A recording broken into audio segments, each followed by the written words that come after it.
Have you ever felt like you were being watched? That prickling sensation at the back of your neck?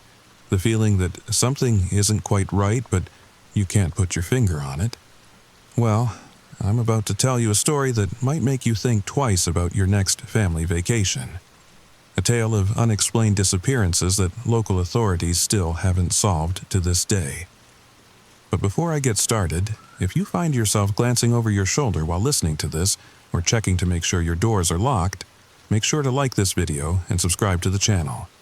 Leave a comment below telling me if you've ever experienced anything strange during a family vacation. And now, let's begin our story. The story begins now. The Richardson family had been planning their vacation to Pine Hollow Lake for months. Jason, a 38-year-old software developer from Chicago, had been working 60-hour weeks, and his wife Melissa, a high school English teacher, had just finished a particularly challenging semester. Their twin daughters, Emma and Olivia, were 9 years old and bubbling with excitement about the 2-week getaway in the mountains of Vermont. "Are we almost there, Dad?" Emma asked from the back seat, her nose pressed against the window as the rental SUV wound its way up the mountain road. "Almost there, sweetie," Jason replied, squinting at the GPS. "Maybe another 10 minutes. The road narrowed as they climbed higher. Shadows lengthened across the path as the sun dipped behind the ridge. The trees seemed to bend inward, creating a canopy that blocked out most of the fading daylight. "It's so quiet," Olivia whispered. And it was true. The usual forest sounds, birds calling, insects buzzing, were strangely absent. The cabin appeared around a bend, nestled in a small clearing. It was larger than Jason had expected. 2 stories of dark wood and stone, with a wraparound porch and large windows that reflected the dusky light.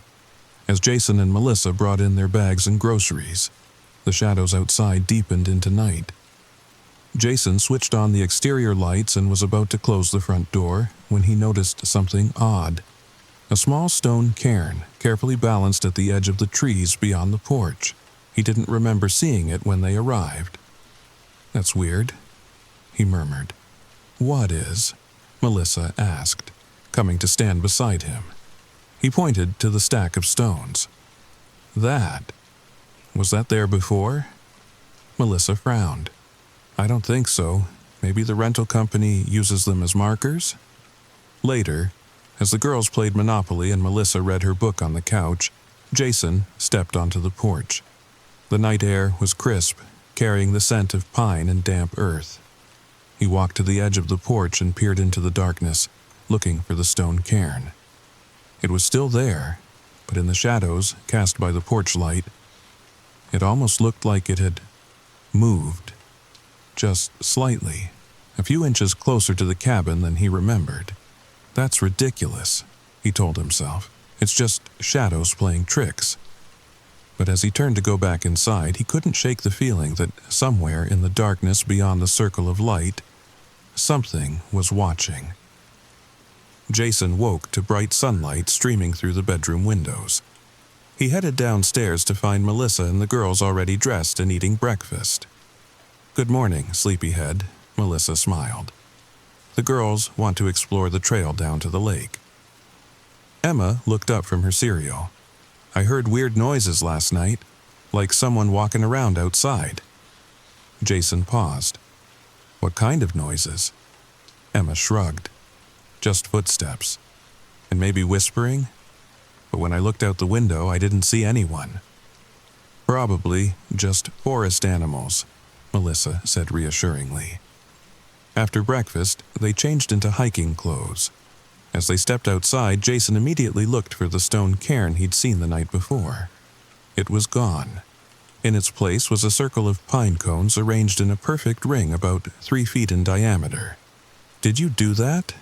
he asked Melissa quietly, nodding toward the pine cone circle. She followed his gaze, her brow furrowing. "No. Maybe the girls." But Emma and Olivia were already halfway down the steps, pointing excitedly at a chipmunk. The family followed a narrow dirt path into the woods behind the cabin.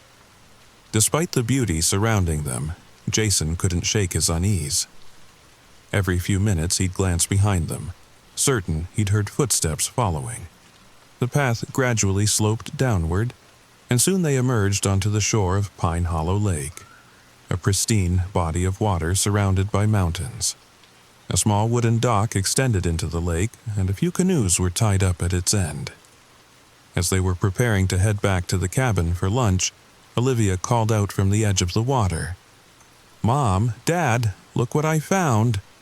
The little girl was pointing at something half buried in the muddy shore. Jason crouched down to see a child's bracelet made of colorful plastic beads. The clasp was broken, as if it had been yanked off someone's wrist. "Can I keep it?" Olivia asked. "No, honey," Melissa said quickly. "It belongs to someone else." Jason picked up the bracelet, turning it over in his hand. The beads spelled out a name, Lily. He placed it on a nearby rock where it would be visible to anyone searching for it. When they finally emerged from the trees and saw the cabin ahead, Jason noticed that the front door, which he was certain they had closed, was standing wide open. "Did we leave the door open?" Melissa asked, her voice tight. "No," Jason replied, instinctively placing himself between his family and the cabin. "Wait here. I'll check it out." The cabin appeared empty and undisturbed. Nothing seemed out of place or missing. The locks showed no signs of being forced. After lunch, Jason stepped outside and checked the perimeter of the cabin. The pine cone circle from that morning was gone, but he found something else. A line of small stones leading from the edge of the forest straight to their front door, like breadcrumbs marking a path. That evening, as they lay in bed, Melissa turned to Jason in the darkness. "Do you get the feeling that something's off about this place?" "What do you mean?" "The silence, the fact that we haven't seen another soul, that business with the door being open. It just feels strange." "It's probably nothing," he assured her, though he didn't believe it himself. Jason lay awake long after Melissa's breathing had deepened into sleep. Around midnight, he heard what sounded distinctly like footsteps on the porch, slow, deliberate steps that paused outside their bedroom window. Tap, tap, tap. Something was gently tapping on the glass. Jason froze, afraid to look, but more afraid not to. Slowly, he turned his head toward the window. The curtains were drawn, but in the gap between them, he could see a small pale hand pressed against the glass. A child's hand. Jason's heart hammered against his ribs as he stared at the small hand on the window. It remained there for what felt like an eternity before slowly sliding out of view. "Melissa," he whispered urgently, shaking his wife's shoulder. "Wake up." She stirred groggily. "What? What's wrong?" "There's someone outside. I saw a hand on our window, a kid's hand." He swung his legs over the side of the bed and grabbed the heavy flashlight from the nightstand. Melissa followed close behind as they moved quietly down the hallway to the twins' room. Jason pushed the door open slowly, relief washing over him when he saw two small forms in the bunk beds. Wait, something wasn't right. He approached the beds and gently pulled back the covers on the top bunk, where Emma should have been sleeping. Instead, he found pillows arranged to resemble a sleeping child. Heart racing, he checked Olivia's bed below. The same. "They're gone," he choked out. They grabbed flashlights and jackets and stepped out onto the porch. The night was eerily silent. Their flashlight beams illuminated the empty clearing around the cabin. "Emma! Olivia!" Jason shouted, his voice echoing back from the surrounding forest. No response. The beam of his flashlight caught something on the trail, small footprints in the soft dirt, heading away from the cabin. Two sets, side by side. They followed the trail, calling the twins' names. The footprints led straight toward the lake, clear and purposeful. As they neared the lake, Jason noticed something odd about the footprints. They had started out as two distinct sets, but gradually merged until it looked like only one child was walking, and then the prints changed. They became less distinct, more like scuff marks, as if the girls had been dragged. The trail emerged onto the lake shore. Jason swept his flashlight along the shoreline, the beam catching on something bright. A splash of color against the dark mud. It was the beaded bracelet they had found earlier that day, the one that spelled Lily. But now, next to it, lay two more identical bracelets. One read Emma, the other Olivia. Melissa saw them too and let out a sob. "Jason, what is happening?" Before he could answer, they heard it, a child's laugh echoing across the water. They both whipped around, directing their flashlights toward the sound. There, in the middle of the lake, far beyond the end of the dock, were three small figures standing on what appeared to be a large, flat stone platform that rose just inches above the lake's surface. They seemed to be holding hands. "Emma! Olivia!" Melissa screamed, already running toward the dock. "Melissa, wait!" Jason caught up to her at the dock's edge. "Look closer." The figures were too far away to make out clearly, but they were small, child-sized, and they seemed to be beckoning. As they stood frozen in indecision, the laughter came again. But this time, it didn't sound like their daughters. It was higher, eerier, with an edge that raised goosebumps on Jason's arms. Then one of the figures spoke, the voice carrying clearly across the water despite the distance. "Come join us," it said, in a voice that was almost but not quite Emma's. "The water isn't deep. We've been waiting for you." Melissa took a step forward, as if in a trance. Jason grabbed her arm. "That's not them," he whispered fiercely. "Listen to the voice, really listen." Melissa hesitated, and in that moment, the figures on the platform began to change. They seemed to elongate, growing taller and thinner, their proportions becoming less childlike. Their movements became jerky, unnatural. One of the figures raised its arm and pointed directly at them. When it spoke again, the voice was no longer trying to imitate Emma or Olivia. It was ancient, rasping and hungry. "Too late," it said. "They're already ours, just like the others." A wind whipped across the lake suddenly, carrying a chorus of children's whispers. The flashlight beams flickered and went out.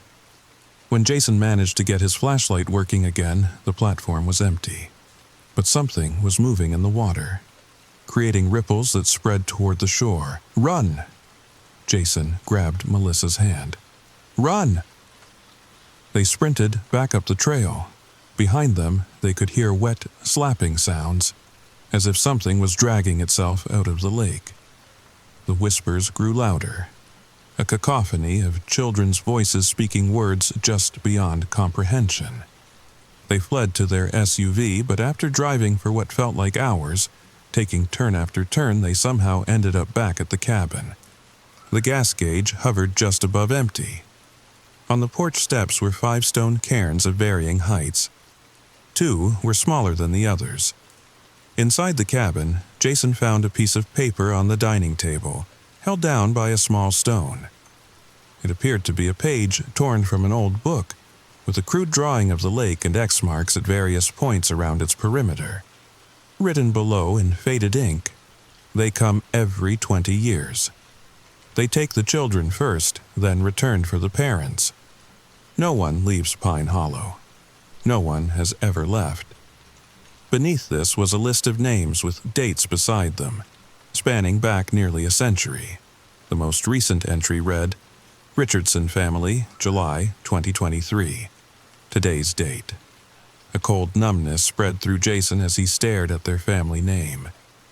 In the twins' room, he found a diary under Olivia's pillow. The most recent entry read, "I saw the girl from the lake again last night. She stood outside our window for a long time. Emma didn't believe me at first, but then she saw her too. The girl says her name is Lily, and she's been here a very long time. She says she's lonely and wants us to play with her. Mom and Dad can't see her. She wants us to come to the lake tonight. She says there's a special place where kids can go that grown-ups can't find. It sounds scary, but Lily seems nice, and she has so many friends there waiting. I told Emma we shouldn't go, but she says she wants to see. I don't want to go alone, so I guess I'll go too, just to look." We'll be back before Mom and Dad wake up." "I hope." "They went willingly," Melissa whispered after reading it. "This Lily lured them out." "We're going back to the lake," Jason said firmly. They found a small rowboat pulled up on the muddy bank and rowed to the stone platform in the center of the lake. A circular opening in the center was about 6 feet across, with worn stone steps leading down into darkness. They descended the stone staircase, the temperature dropping with each step. After what felt like hundreds of steps, they reached a large chamber hewn from the bedrock. Stone columns rose to a ceiling lost in shadow. The floor was inlaid with a massive spiral pattern that centered on a raised dais, and on that dais stood 3 small figures, holding hands. "Emma! Olivia!" Melissa cried, rushing forward. Jason caught her just in time, pulling her back as a section of floor crumbled away, revealing a bottomless chasm. The 3 child-sized figures turned toward them. 2 of them were indeed Emma and Olivia, but they stood unnaturally still, their eyes vacant. Between them was another girl with long dark hair and a stained white dress. A beaded bracelet spelling Lily circled her thin wrist. "You came," the middle figure said in an ancient, rasping voice. "Parents always do, even when they suspect the truth, even when they know it's a trap." "Let our daughters go," Jason demanded. The thing that called itself Lily tilted its head at an impossible angle. "They're already mine, just like all the others." More small figures stepped from the shadows.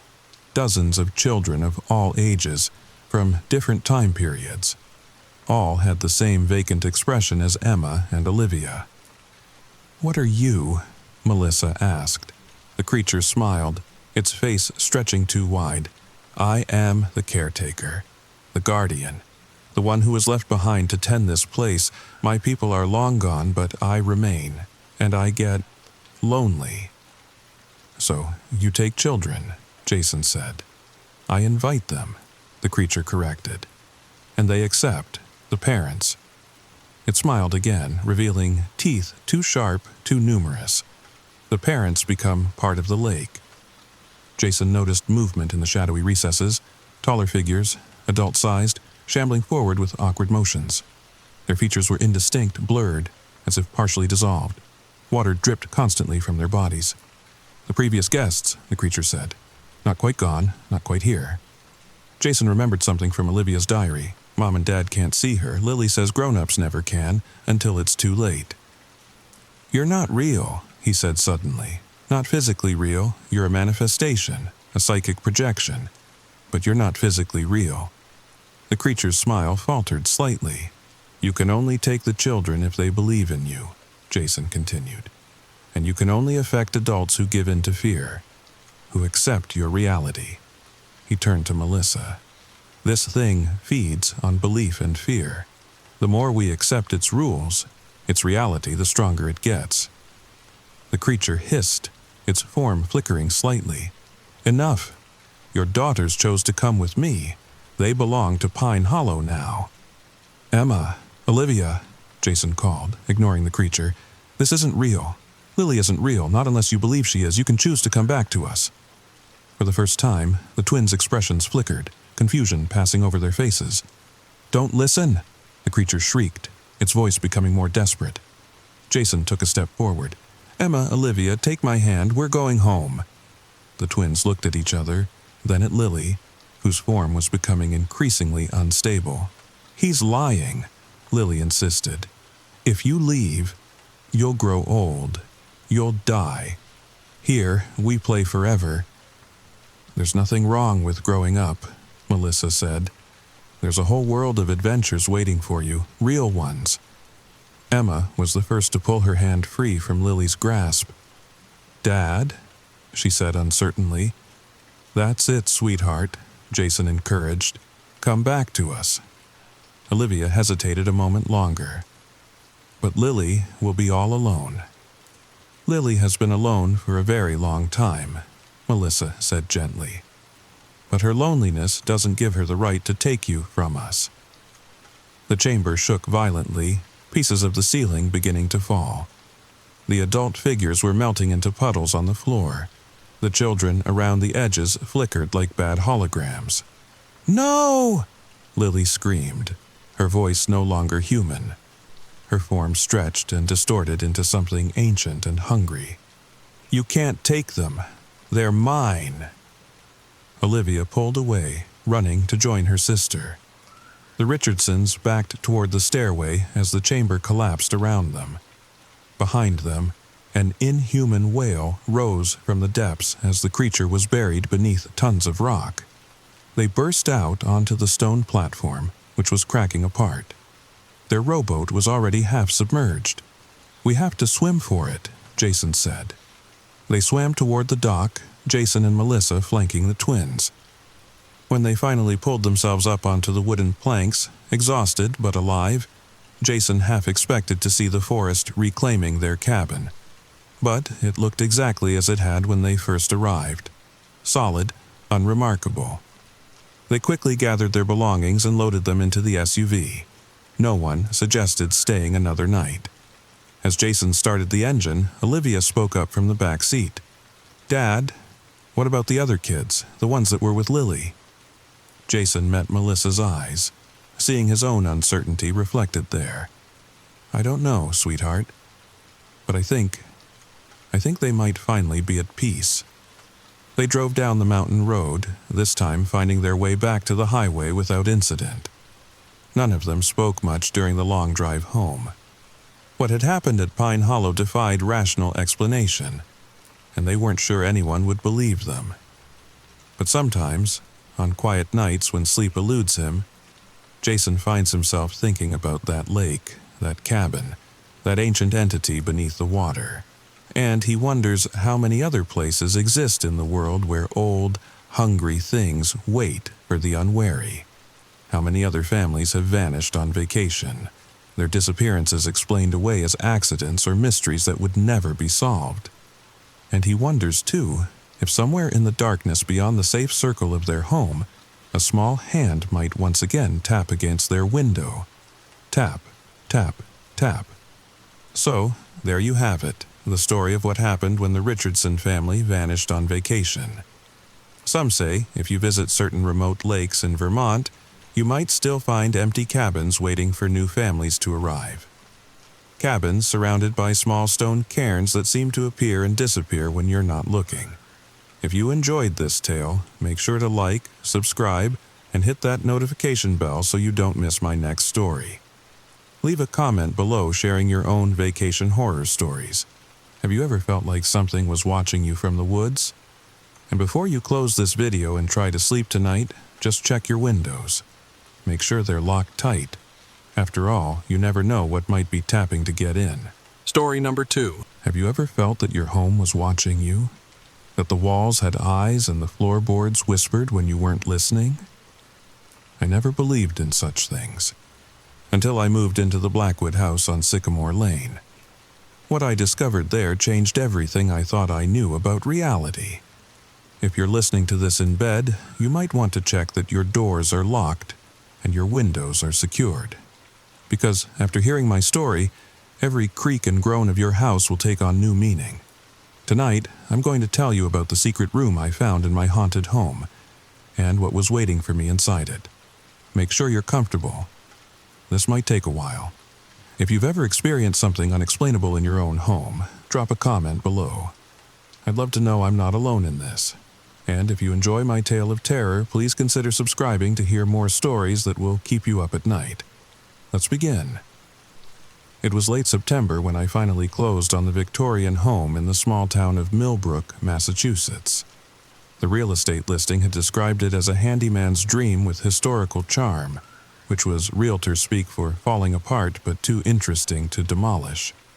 But the price was right, suspiciously right in hindsight, and after years of cramped apartment living in Boston, I was desperate for space and solitude to work on my novel. The house stood at the end of Sycamore Lane, partially hidden by ancient oak trees that had clearly gone untrimmed for decades. Even on that first sunny afternoon, the 3-story Queen Anne-style home seemed to absorb the light rather than reflect it. its faded blue-gray paint peeled like dead skin, and several of the ornate gingerbread trimmings hung at precarious angles from the eaves. "Well," I said to myself as I turned the heavy iron key in the front door lock, "at least it has character." The door swung open with a long theatrical creak. I expected dust and cobwebs. What I didn't expect was the sensation that washed over me as I crossed the threshold, like walking through an invisible curtain of cold water. A feeling of being suddenly, intensely observed from all directions. I chalked it up to first-day jitters and the natural eeriness of empty houses. The previous owner, Mrs. Eleanor Blackwood, had lived there for over 60 years before passing away in her sleep, or so my realtor claimed. She had no living relatives, and her estate had been eager to sell quickly. The movers wouldn't arrive until the following day, so I decided to explore my new home while it was still empty. The main floor featured a spacious foyer with a grand staircase, a living room with a massive stone fireplace, a formal dining room, and a kitchen that hadn't been updated since the 1970s. All perfectly normal, if outdated. It was when I reached the second floor that things began to feel off. Despite having studied the floor plans extensively before purchasing, I found myself disoriented by the layout. Hallways seemed to stretch longer than they should. Doors appeared slightly misaligned in their frames. And the strangest thing, I could have sworn there were sections of wall that looked newer than others, as if renovations had been done to change the original layout. "Just settling in," I mumbled to myself as the floorboards creaked beneath my feet. But I couldn't shake the feeling that the house itself was watching me, adjusting to my presence, perhaps even testing me. That first night I slept on an air mattress in what would become my bedroom, a large room with bay windows overlooking the overgrown backyard. Despite my exhaustion from moving preparations, sleep came fitfully. The house made sounds that went beyond the normal settling of an old structure. Soft thumps from the third floor, a rhythmic tapping that seemed to travel through the walls. And once, just as I was drifting off, I could have sworn I heard a woman humming a melancholy tune from somewhere deep within the house. I startled awake, heart racing. "Hello?" I called out, feeling immediately foolish. The humming stopped abruptly. Just my imagination, I told myself. Just the wind through the broken attic window I'd noticed earlier. But as I lay back down, I couldn't help but feel that someone, or something, had just been alerted to my presence. The following days were consumed by moving in, unpacking, and beginning the endless list of repairs the house needed. I tried to ignore the strange occurrences. Doors I was certain I'd left open would be closed when I returned. Items I placed on countertops would migrate to tables overnight. The temperature in certain rooms would plummet without explanation, even as the ancient furnace rattled away in the basement. It was during my second week that I first noticed the discrepancy in the measurements. I had been mapping out renovation plans, measuring each room to create a more accurate floor plan than the simplified one I'd received from the realtor. That's when I realized something didn't add up. Literally, the combined dimensions of the upstairs rooms were roughly 15 feet shy of the house's exterior measurements. "That can't be right," I muttered, double-checking my numbers. But no matter how many times I measured, the discrepancy remained. 15 feet of space was simply missing. That night, sleep eluded me entirely. I lay awake listening to the house's nocturnal symphony, the ticking of the grandfather clock downstairs, which, oddly, kept perfect time despite its age, the occasional scraping sound from the walls, mice, surely, and that persistent feeling of being watched. My eyes kept drifting to the wall opposite my bed, a wall that, according to my calculations, should not have been as thick as it appeared. As the grandfather clock struck 3, its deep bongs resonating throughout the house, I couldn't stand it anymore. I threw off my covers, grabbed my flashlight and the old-fashioned tape measure I'd been using, and patted across the cold hardwood floor to the suspicious wall. I ran my hands over the faded floral wallpaper, searching for what? A secret button? A hidden door? I felt ridiculous, like a character in a mystery novel. But then, my fingers detected a slight change in texture, a seam in the wallpaper that didn't match the pattern. I traced it upward and found that it formed a rectangle about the size of a door. My heart began to race. My breath fogged slightly in the suddenly chilled air. And somewhere in the house, the humming began again. A woman's voice, soft and melancholy, singing a tune I almost recognized. I stepped back from the wall, my flashlight beam trembling slightly. "Hello?" I called out, my voice sounding thin and frightened. "Is someone there?" The humming stopped, replaced by silence so complete it felt like a physical presence. Then, just as I was about to convince myself I'd imagined it all, I heard a sound that made my blood run cold. A soft, deliberate knock from inside the wall. 3 gentle taps, pause, 3 more taps, as if something wanted to be let out. Morning came with merciful normalcy. Sunlight streaming through the windows, birds chirping in the ancient oak trees outside, the distant sound of a neighbor mowing their lawn. The events of the night before seemed like a dream, or perhaps the result of too much stress and an overactive imagination. I made coffee in my outdated kitchen, trying to focus on practical matters. I needed to call a plumber about the temperamental hot water heater. I needed to clear the gutters before the fall rains came in earnest. I definitely did not need to go knocking on walls looking for secret rooms. But as I sipped my coffee, my laptop opened to my stalled novel. I couldn't concentrate. My eyes kept drifting to the ceiling, to where that wall with the strange seam would be above me. The missing 15 feet nagged at me. An architectural puzzle that demanded solving. "This is ridiculous," I said aloud, setting down my mug with more force than necessary. "It's probably just some kind of structural void. Old houses have them all the time." Even as I said it, I knew I was going back upstairs to investigate. And this time, I was bringing tools. The local hardware store equipped me with a stud finder, a small pry bar, and a utility knife. I felt slightly embarrassed purchasing them, as if the elderly cashier could somehow read my intentions. "Doing some renovations on the old Blackwood place?" he asked conversationally. I nodded, trying to appear casual. "Just some minor repairs. Did you know the previous owner?" His smile faltered slightly. Everyone knew Eleanor. Kept to herself mostly, especially after her husband disappeared back in '76. Disappeared? This detail had certainly never come up during the sale. The cashier, Stan, according to his name tag, leaned forward slightly. Just up and vanished one day. Eleanor claimed he'd run off with another woman, but he shrugged. Small town, you know, people talk. Nobody ever saw him leave, and nobody ever heard from him again. I felt a chill that had nothing to do with the store's air conditioning. "Well, that's unfortunate." Stan nodded sagely. "That house has always been a bit odd, even before the Blackwoods bought it in the '50s. Beautiful place, though. Hope you'll be happy there." The way he said it, like he doubted very much that happiness was possible in the Blackwood house, stayed with me as I drove back home. That afternoon I stood before the suspicious wall once more, tools in hand.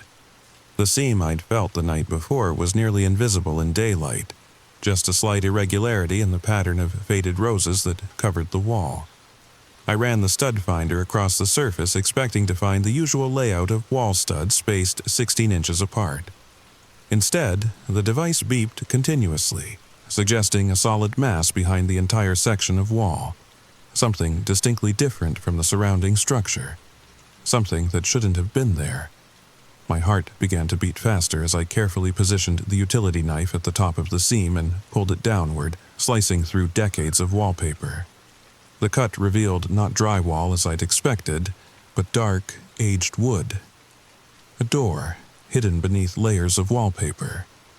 With shaking hands, I used the pry bar to work at the edges of the hidden door. It resisted at first, sealed by years of paint and paper, but then, with a sound like a long-held breath finally released, it shifted.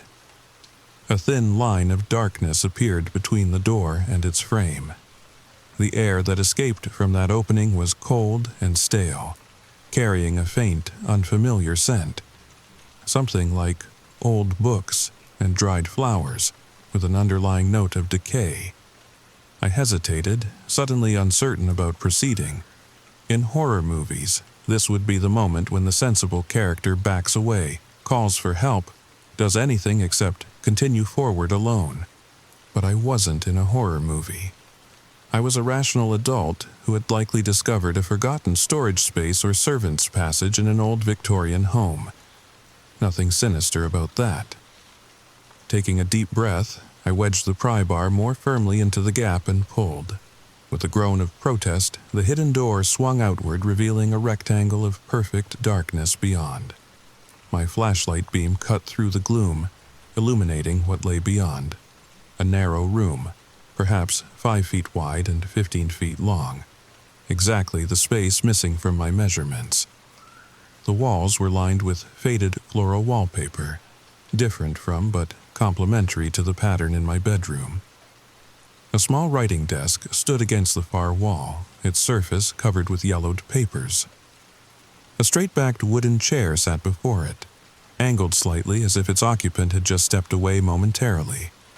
But what made my breath catch in my throat was the bed. A narrow, single bed with a wrought iron frame, neatly made with a quilt of faded blues and grays. On the pillow lay a doll, a porcelain-faced thing with glass eyes that caught my flashlight beam and seemed to gleam with an inner light of their own. This wasn't a storage space or a servant's passage. This was a bedroom. A child's bedroom, hidden behind a wall and sealed away for what must have been decades. My flashlight beam quivered as I slowly swept it around the room again. There were no windows, no other doors, just this single chamber, perfectly preserved like a museum exhibit, or a tomb. On the bedside table sat a music box, its silver surface tarnished with age. Next to it, a hairbrush with strands of long dark hair still caught in its bristles. Something compelled me forward. An almost magnetic pull that had me stepping across the threshold before I'd made a conscious decision to enter. The air felt thick, resistant, as if I were moving through water rather than air, and cold. So cold that my breath clouded before me. As my foot touched the floor of the hidden room, the door behind me slammed shut with a decisive bang. I whirled around, heart pounding, to find myself in complete darkness. My flashlight had chosen that precise moment to sputter and die. For several terrifying seconds, I stood frozen in the pitch blackness, the sound of my ragged breathing unnaturally loud in the confined space. Then, from the corner of the room, came the soft, unmistakable sound of a music box beginning to play. The tinkling melody of the music box filled the darkness, a simple, childlike tune that nonetheless raised goosebumps along my arms. I fumbled desperately with my flashlight, shaking it and slapping it against my palm until, mercifully, it flickered back to life. The beam immediately found the music box, its lid now open, a tiny ballerina figure rotating jerkily inside. No one had touched it. No one could have touched it. Yet it played on, the notes hanging in the cold air like ice crystals. I lunged for the door, dropping my flashlight in my panic. It hit the floor with a crack, rolling away and casting wild, jumping shadows across the walls. My hands found the edge of the door that had no handle on this side, I now realized with horror. I pushed with all my strength, then pounded my fists against the unyielding wood. "Help!" I shouted, though I knew no one could hear me. "Please, someone help." The music box abruptly stopped mid-note, and in the sudden silence I heard a soft exhalation directly behind me, the sound of someone gently sighing. I froze, my forehead pressed against the door, unable to turn around, unable to face whatever waited at my back. The flashlight beam, now pointing at a random corner of the ceiling, provided just enough scattered light to cast the room in dim, gray illumination. Slowly, feeling as though I were moving through a nightmare, I turned. The room appeared empty, just as it had been when I entered. The chair at the desk was still vacant. The bed still held only the porcelain doll, its painted eyes now seeming to track my movements. But something had changed. I could feel it in the air, in the prickling sensation at the nape of my neck. Something was in this room with me, watching, waiting, assessing.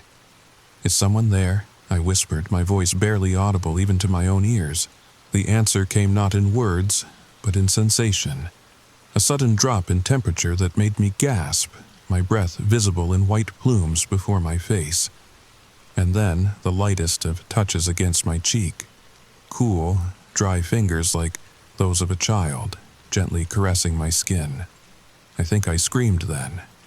I must have, because the next thing I knew I was throwing myself against the door with renewed desperation, no longer caring about what might be behind me, focused only on escape. I slammed my shoulder against the wood again and again until, with a splintering crack, it finally gave way. I tumbled out into my bedroom, scrambling away from the hidden room on all fours until my back hit the opposite wall.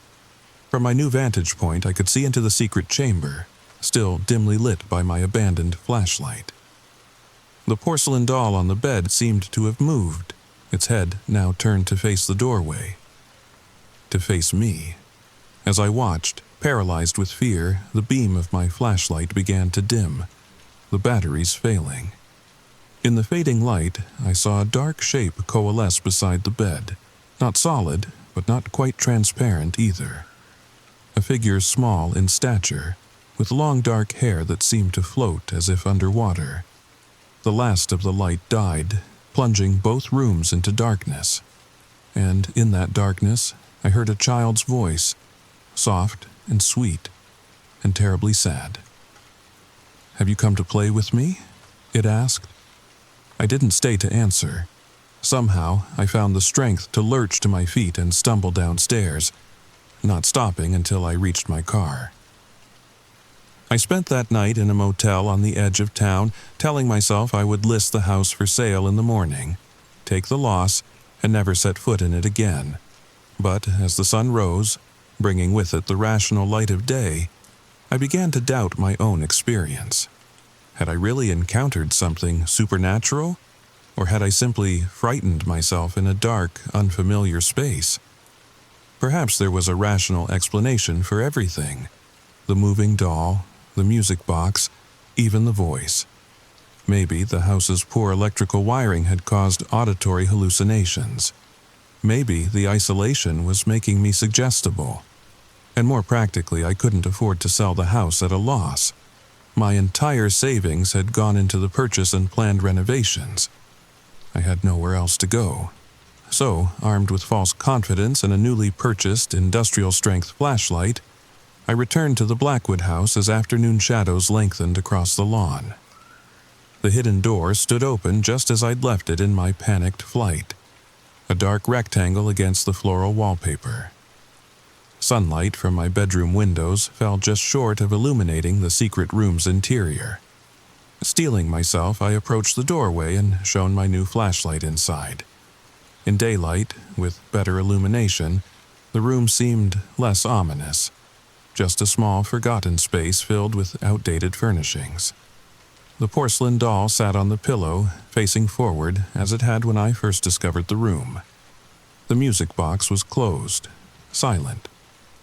I stepped cautiously across the threshold, half expecting the door to slam shut behind me again. But nothing happened. Nothing moved. Nothing made a sound. Moving methodically, I began to examine the room more carefully. The papers on the desk were drawings, childish sketches done in crayon, depicting a small house with 4 stick figures standing outside. A tall man, a tall woman, a shorter woman, and a tiny figure that I presumed represented a child. All were smiling with simple curved lines, harmless. A closer inspection of the bed revealed initials embroidered in one corner of the quilt, LB. I thought of what Stan at the hardware store had said about Eleanor Blackwood's husband disappearing in 1976. Had there been a child as well? A daughter with the initials LB? The room yielded few other clues. A small bookshelf held children's books from the 1960s and early 70s, their pages yellowed with age. A toy chest contained dolls and stuffed animals in various states of decay. Nothing obviously sinister, nothing that explained why this room had been sealed away behind wallpaper and forgotten. As I turned to leave, my flashlight beam swept across the wall beside the door, illuminating something I hadn't noticed before. A child's handprint, small and distinct, pressed into the wallpaper in what looked like dried, brownish paint. Or perhaps something else entirely. I reached out, my fingers hovering just above the tiny handprint, and as I did, the temperature in the room plummeted. My breath clouded before me. The hairs on my arms stood on end, and from directly behind me came the unmistakable sound of the music box beginning to play. I didn't run this time. Something told me running would only make things worse, that whatever presence inhabited this room would follow me wherever I went in the house. Instead, I turned slowly to face the music box, which had once again opened of its own accord, its tiny ballerina rotating to the tinkling melody. "Hello," I said softly, trying to keep my voice steady. "My name is Daniel. I live here now." The music continued, neither slowing nor stopping, but I felt a shift in the atmosphere. A sense of attention focusing on me, like the feeling of being watched but intensified 100-fold. "I'm not here to hurt you," I continued. "I just want to understand. Who are you? Why is this room hidden?" The melody stuttered, the notes becoming discordant for a moment before resuming their regular rhythm. And then, near the bed, the air seemed to shimmer and distort. The outline of a small figure began to take shape.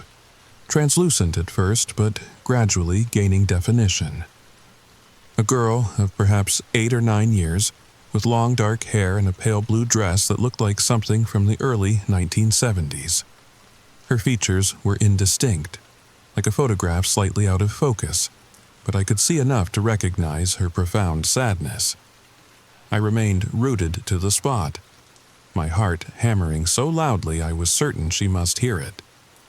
The ghost, for what else could she be, tilted her head as if studying me. "You're not Daddy," she said finally, her voice echoing as if coming from the bottom of a well. I shook my head slowly. "No, I'm not. I bought this house after Mrs. Blackwood." "Mommy," the girl corrected, her form flickering like a candle flame in a draft. "After your mother passed away," I finished. A chill running through me at the confirmation of my suspicions. The ghost child drifted closer, and I fought the urge to back away. The temperature dropped further, my teeth beginning to chatter as my breath formed clouds before me. "Mommy sealed my room," she said, her voice carrying that same underwater quality. "After what happened, she said I had to stay here, that it was the only way to keep everyone safe." "What happened?" I asked, dreading the answer but needing to know. The ghost regarded me with hollow eyes. "I got sick. Very sick. The doctors couldn't help me, but Daddy found someone who said they could. A woman from the woods outside of town. The spirit of the girl, LB, I presumed, moved to the desk, her translucent hand passing through the childish drawings there. The medicine tasted bad, but Daddy said I had to take it every day. He said it would make me strong again." I felt a growing unease as she continued her story, the music box still playing its relentless melody in the background. It did make me strong, but it made me different too. I started to want things, need things. Her form flickered violently, momentarily taking on a more solid appearance that sent a jolt of terror through me, because in that brief instant, I saw not a sad child but something else entirely. something with sharp teeth and hungry eyes. But the moment passed, and she was once again just a ghostly little girl. "Mommy found me in the basement with the neighbor's cat," she said matter-of-factly. "There was so much blood. She screamed and screamed. I swallowed hard, fighting the urge to flee. And then Daddy said he would fix everything. He took me to this room, my special room that no one else knew about, and he said I needed to take different medicine now. Medicine that would make me sleep for a little while until he could find a better cure." The ghost child moved to the bed, sitting beside the porcelain doll that I now realized bore an uncanny resemblance to her. The medicine made me very sleepy. Daddy held me until I couldn't keep my eyes open anymore. And then I was like this. She gestured to her translucent form, not asleep but not awake either, watching, waiting, for a very long time. "And your father?" I asked, though I was beginning to put the pieces together. Her expression darkened, the room's temperature dropping so severely that frost began to form on the music box. "Mommy found out what he did to me. They argued. She hit him with the fireplace poker right here." The child pointed to her temple. There was so much blood. My mind raced back to Stan's words at the hardware store. Eleanor's husband had disappeared in 1976. But he hadn't left town at all, had he? "Where is he?" I whispered. The ghost child smiled, a terrible, knowing smile. "In the walls," she said simply. "Mommy put him in the walls." As if in response to her words, a faint thumping sound began, slow and rhythmic, seeming to travel through the structure of the house itself. 3 taps. Pause. 3 more taps. "He's been knocking for a long time," the girl said, her voice taking on a sing-song quality. "But no one ever lets him out. Mommy made sure of that. She sealed up my room so no one would find either of us. And then she pretended we never existed at all." I thought of Eleanor Blackwood, living alone in this massive house for decades, sealing away her darkest secrets. A daughter who had become something not quite human, a husband she had killed in a moment of maternal rage. What kind of life had that been, with these ghosts literally within her walls? "What do you want?" I asked the child's spirit, my voice barely above a whisper. She smiled again, that same terrible smile that revealed too many teeth. "Company," she said simply. "I've been alone for so long, except for Daddy and the walls, and he's not very good company anymore." The thumping in the walls grew louder, more insistent. And now I could hear something else. A muffled voice, distorted as if speaking through layers of plaster and wood, repeating the same words over and over. "Let me out, let me out, let me out." The ghost child watched me with those hollow eyes. "Will you stay and play with me, Daniel? Or will you let Daddy out instead? Someone has to keep me company. Those are the rules."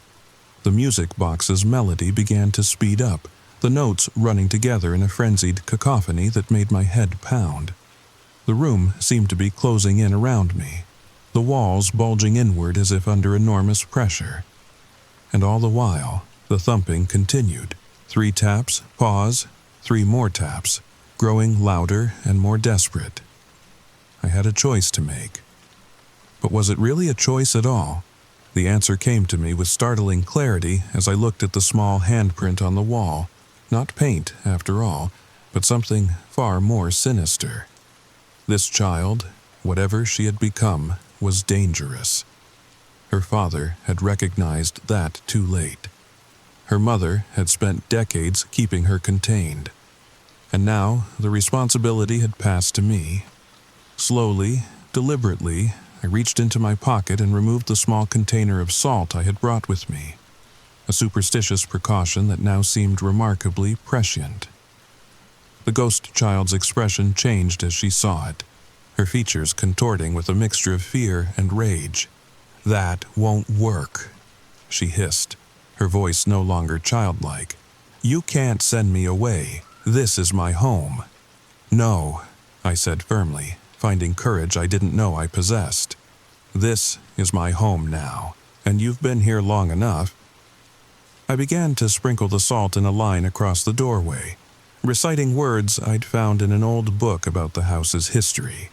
Words that Eleanor Blackwood had scribbled in the margins beside a passage about protecting one's home from malevolent spirits. The ghost child screamed, a sound so terrible and inhuman that I nearly dropped the salt container. The walls shook with the force of it, dust raining down from the ceiling, and the thumping in the walls reached a fevered pitch, the entire house seeming to vibrate with desperation. "If you banish me, you'll have to let him out," the child snarled, her form flickering rapidly between the innocent girl and something much darker. "Those are the rules. One of us must remain." I continued my work, completing the salt line and moving on to the windows, then the heating vent, sealing every possible exit from the room. "Then he can stay sealed in the walls," I said grimly, "where neither of you can harm anyone else." The ghost child's scream rose to an impossible pitch, the windows throughout the house shattering in a cascade of broken glass. The music box burst into flames, its melody distorting into a sound like a dying animal, and the thumping in the walls became a constant, thunderous pounding that threatened to tear the house apart at its seams. But I finished my task, sealing the final corner of the room with salt and the protective words. As I spoke the last syllable, a shockwave of energy blasted through the house, a concussive force that knocked me off my feet and sent me sprawling into the hallway. When I looked up, the hidden door had slammed shut once more. But this time, when I scrambled to my feet and touched the wall where it had been, I found only solid plaster. The door was gone, as if it had never existed, and with it, the thumping in the walls had ceased. The house falling into a silence more profound than any I had experienced since moving in. It's been 6 months since that day. I've since learned more about the Blackwood family, about Eleanor and Robert Blackwood, who moved to Millbrook in 1952 with Robert's younger sister Claire, about their daughter, Lily, born in 1964, who supposedly died of a rare blood disorder in 1972, though no death certificate was ever filed, about Robert's interest in folk remedies, and the local rumors of his involvement with a woman from the woods who practiced the old ways. I've chosen to stay in the house, though I've made significant renovations, tearing down walls, opening up spaces, letting in light. The only wall I've left untouched is the one that once contained the hidden door. Some secrets are better left buried. The house is quiet now, peaceful even. No more thumping in the walls, no more mysterious humming, no more objects moving on their own. But sometimes, late at night, I still hear the faint, distant notes of a music box, and I know that my victory was temporary at best, because the truth is, you can never truly banish the past. You can only contain it, seal it away, and hope that the walls you build are strong enough to keep it there. So check your walls carefully, dear listener. And if you hear a thumping in the night, 3 taps, pause, 3 more taps. Whatever you do, don't answer. Some calls are best left unanswered. Some doors are best left unopened. Some secrets are best left undiscovered. If you enjoyed this story, please like, subscribe, and share with anyone who appreciates a good haunting tale. And let me know in the comments if you've ever felt that your home was watching you. Because after my experience, I'm inclined to believe you. Sweet dreams. If you can still sleep after hearing what I found in my haunted home. Story number 3. Have you ever woken up in the middle of the night, feeling like someone or something was watching you? That cold sensation creeping up your spine, the slight movement you caught in the corner of your eye, only to find nothing there when you turn to look. We all have those moments that make us question what exists beyond our understanding, beyond what we can see and touch. Tonight's story explores one of America's most enduring mysteries, the Bell Witch haunting. A tale so chilling that even President Andrew Jackson supposedly said, "I'd rather face the entire British Army than spend another night in that house." If you've never heard this story before, you're in for a treat, or perhaps a nightmare. And if you have, well, I promise you'll discover elements you've never heard before. The true story behind the legend might be more disturbing than you imagine. Before you continue listening, make sure you're somewhere comfortable, somewhere safe. Pull your blankets up close, and perhaps leave a light on. Because once you hear this story, you might start noticing the small, unexplainable sounds in your own home, the slight movements in the shadows, the whispers that seem to come from nowhere. If you enjoy this journey into one of America's most haunting mysteries, don't forget to like this video, subscribe to the channel, and share your thoughts in the comments below. I'd love to know if you've ever experienced anything supernatural. And now, our story begins. Adams, Tennessee, 1817. A time when America was still young, expanding westward with dreams and ambitions. The rolling hills of Robertson County were dotted with farmhouses and fields, and among them stood the property of John Bell, a respected farmer and elder at the local church. His family, his wife Lucy, their children, and their slaves, lived what appeared to be a quiet, prosperous life. But beneath the surface of this idyllic American existence, darkness was brewing. It began with strange animals appearing on their property. A dog with a rabbit's head, a bird with unusual features that didn't match any known species. These sightings were dismissed as tricks of the light or overactive imaginations. Even John Bell himself initially laughed them off as nonsense. Then came the sounds, faint at first, scratching within the walls, chains dragging across the floor when no one was there, stones dropping onto the wooden floors from nowhere. The family would freeze, listening intently, only for the sounds to stop the moment they tried to investigate. Just the house settling, John would tell his worried wife and frightened children. But deep down, he wasn't convinced of his own explanation. Jesse, the youngest son, was the first to mention the whispers. Soft murmurs that seemed to follow him around the farm. Words just barely audible, never quite clear enough to understand. He would spin around, expecting to find one of his siblings playing a trick, but there was never anyone there. "Pa," he said one evening as the family gathered around their dinner table, "I keep hearing someone talking to me when I'm alone in the field, but there's never anybody there." John's face remained stoic, not wanting to alarm the family. "It's just your imagination, son. Nothing more." But Betsy, their 12-year-old daughter, had gone pale. "I hear them too," she whispered. "All the time now." That night, as the Bell family tried to sleep, a new sound emerged. The unmistakable sound of someone, or something, knocking on the outer walls of their home. First softly, then with growing intensity. 3 knocks, pause, 3 knocks, pause, 3 knocks. John grabbed his rifle and circled the property, lantern held high. No footprints disturbed the soil around their home. No hidden tricksters fled into the night. Just the dark, still Tennessee countryside surrounding them. And yet, the moment he returned inside, the knocking began again. Lucy Bell clutched her Bible tightly. "John, what's happening to us?" He had no answer. He only knew that something had found their family, something that was growing bolder with each passing night.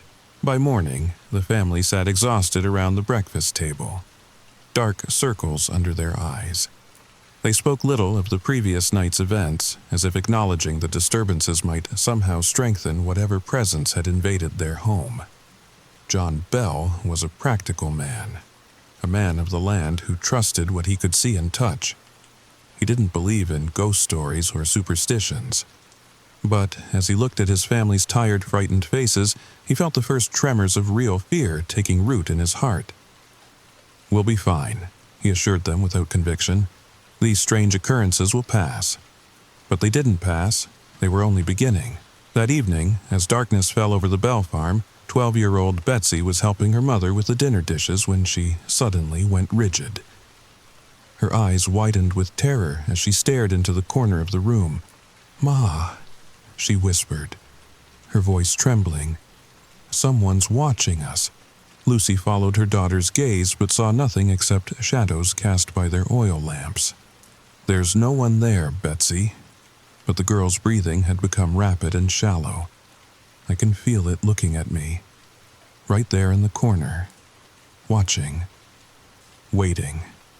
Before Lucy could comfort her daughter, the oil lamp nearest to them flickered violently and extinguished itself, though there wasn't a breath of wind inside the sealed home.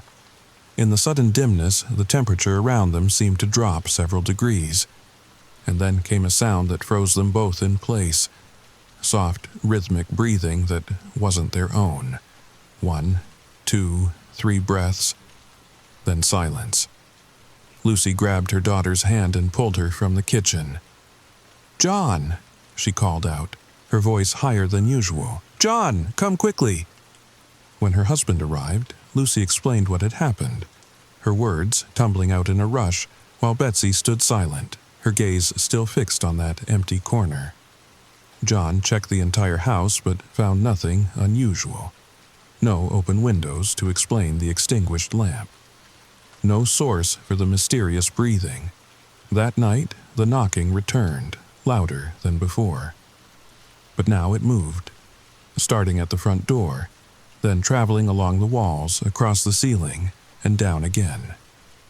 As if something was circling their home, testing for weaknesses.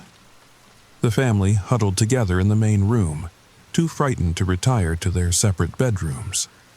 Jesse clutched his mother's hand while their older sons Richard and Joel stood guard with their father, though what they were guarding against, none of them could say.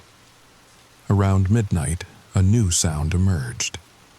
The distinct noise of someone, or something, chewing, gnawing, then swallowing, right beside their ears, though no one was there.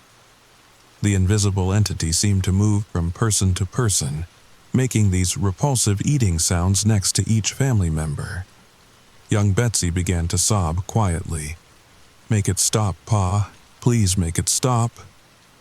But John Bell, for all his strength and authority, was powerless against this invisible tormentor. And in that moment, as he looked into the tearful eyes of his daughter, he realized a terrible truth. Whatever had come to their home wasn't leaving anytime soon. It was settling in, making itself comfortable, beginning a campaign of terror that would test the limits of their sanity and faith. Little did the Bell family know that these initial disturbances were merely the opening notes of a symphony of horror that would crescendo over the coming months and years. A haunting so profound that it would eventually bear a name known throughout American folklore, the Bell Witch. As dawn broke over the Bell farm, casting long shadows across the fields, the family briefly believed the worst had passed. But the entity that had chosen them was merely pausing, gathering its strength, waiting for darkness to fall once more. And when night returned to Adams, Tennessee, so would the nightmare. Winter of 1820 descended upon the Bell farm like a shroud. Bare trees clawed at the gray sky. Frost crept across the windows of the farmhouse each night, forming patterns that sometimes resembled faces to the family's increasingly paranoid eyes. For the Bells, the shorter days weren't a comfort, but a curse. Darkness came earlier, giving the entity more time to torment them. John Bell's condition had deteriorated dramatically. His mysterious illness left him bedridden most days, his body racked with spasms, his speech slurred and sometimes incomprehensible. Lucy spent hours by his bedside, reading scripture aloud, partly to comfort her husband, partly to drown out the entity's constant mockery. "Read all you want," the voice would taunt. "Your God can't help old John now. He's mine." The family had tried everything: prayers, protective charms suggested by neighbors, consultations with doctors from as far away as Nashville. Nothing helped. The entity seemed to grow stronger as John grew weaker, as if it were feeding on his declining health.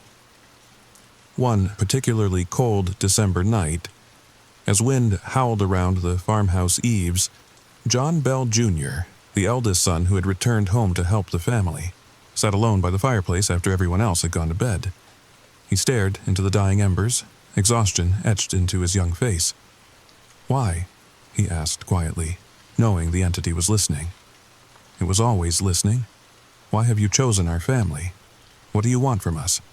For a long moment there was only silence.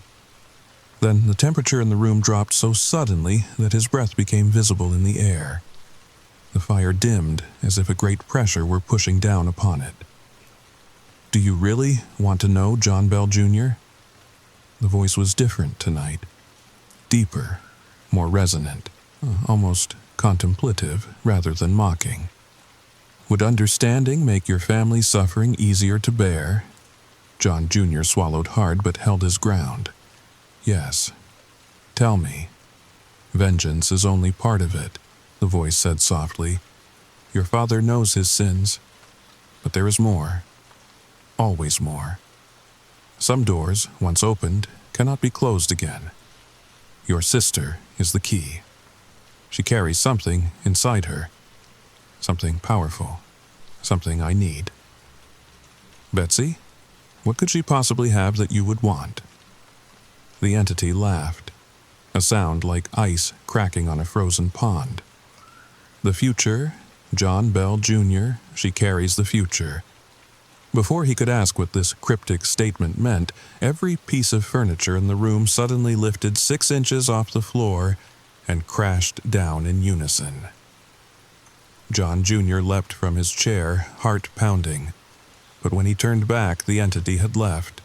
The room was still. The fire burned normally again. He told no one about this conversation. Some knowledge seemed too dangerous to share. But he watched his sister more closely after that night, wondering what the entity could possibly mean. Betsy Bell, now 15, had grown thin and pale under the constant torment.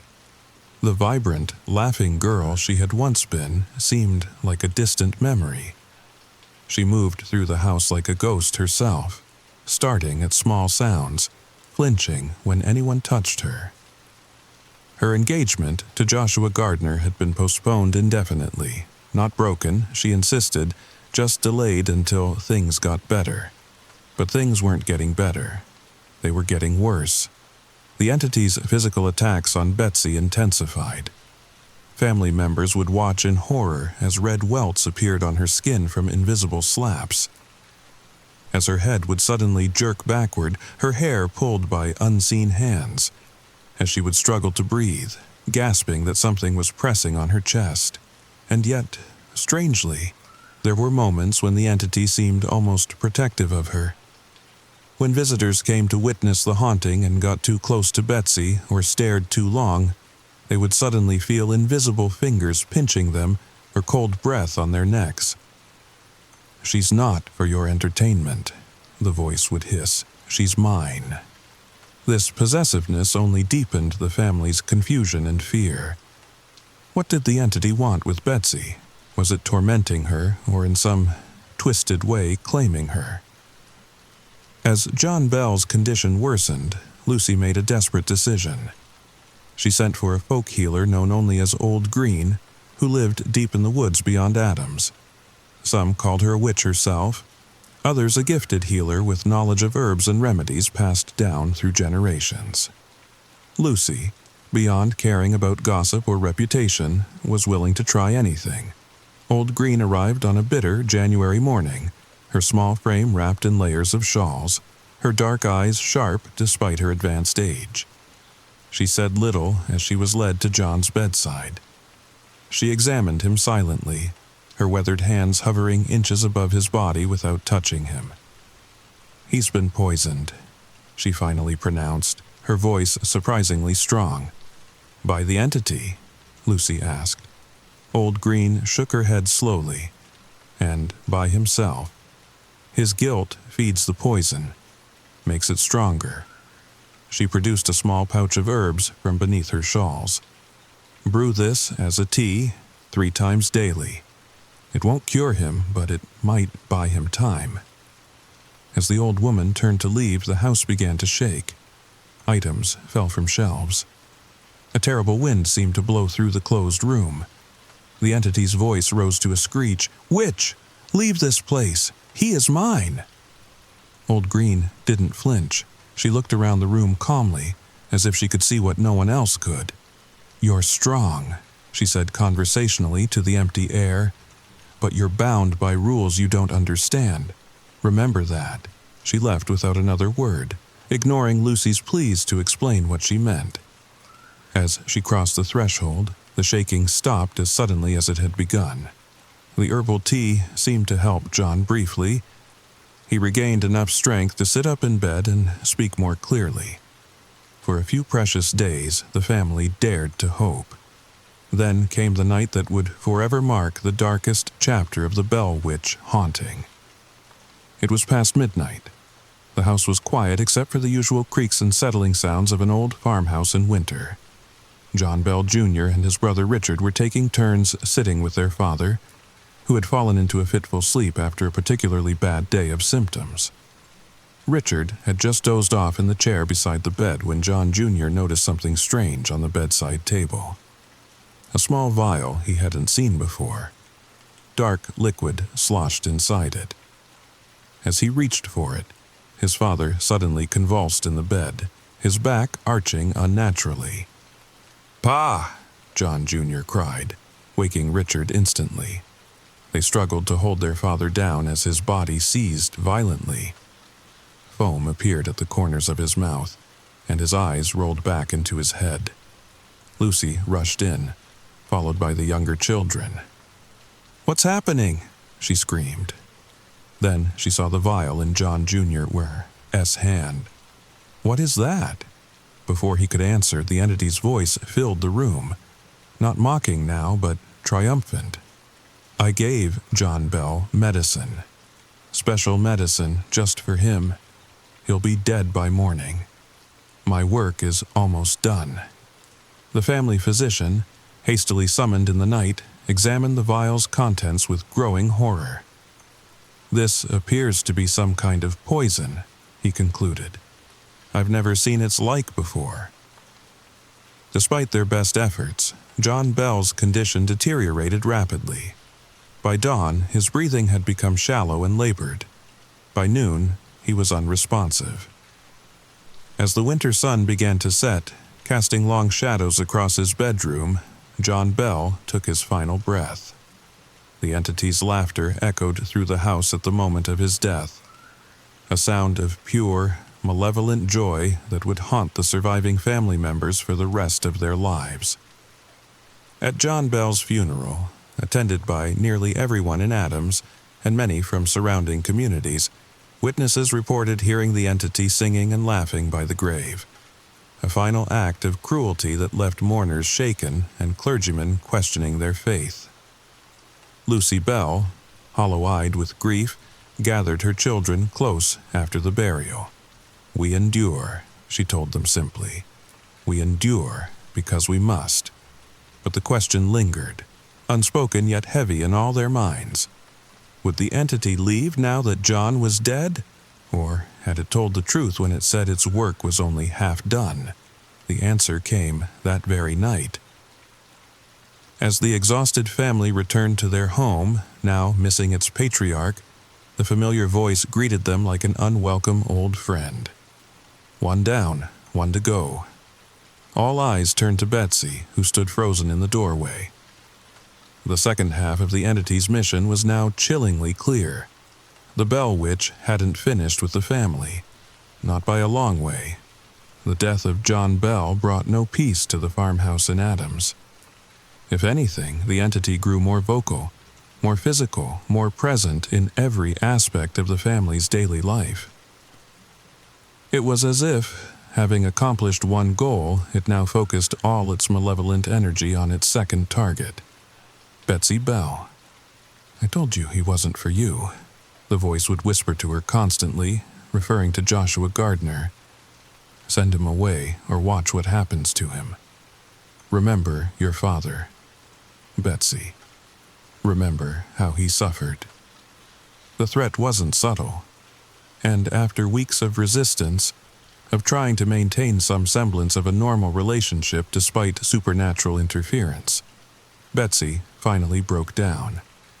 She met Joshua one last time in the Bell family orchard, away from the house where they might have a moment of privacy, though both doubted such a thing existed anymore. "I can't do this to you," she told him, tears streaming down her face. "I won't let what happened to my father happen to you. This thing won't stop. It won't ever stop." Joshua tried to argue, to insist that they could fight it together, that love could overcome even this supernatural tormentor.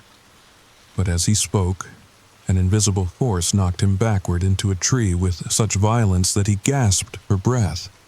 Betsy screamed as 3 long scratches appeared on his cheek, drawing blood. "Mine!" The voice thundered around them, shaking apples from the trees. "She is mine!" That evening, Betsy formally broke her engagement to Joshua Gardner. The entity's celebration was grotesque, objects whirling around the house, doors slamming open and closed, that terrible laughing voice echoing from every corner. It sang mocking wedding songs and recited twisted versions of marriage vows. Lucy Bell, who had endured so much already, faced this newest development with grim resignation. "Is this what you wanted?" she asked the empty air. "Will you leave us in peace now?" For once, the entity responded with something approaching honesty. "Peace was never part of our agreement, Lucy Bell, but changes are coming. Yes, changes indeed." True to its word, the nature of the haunting began to shift in the months following Betsy's broken engagement. The physical attacks gradually lessened. The entity spoke less often, but more coherently when it did, sometimes engaging family members in almost normal conversations. It began to predict future events with uncanny accuracy: births, deaths, weather patterns, even political developments. Most strangely of all, it occasionally helped with household tasks. Lucy would enter the kitchen to find the bread dough kneaded, or the butter churned, or the floors swept. "A peace offering," the voice would say almost shyly, as if it were trying to make amends for years of torment. The family, understandably, trusted these changes not at all. They waited constantly for the other shoe to drop, for the benevolence to reveal itself as just another form of psychological torture. But as 1821 turned to 1822, the entity's manifestations continued to grow less frequent and less malevolent.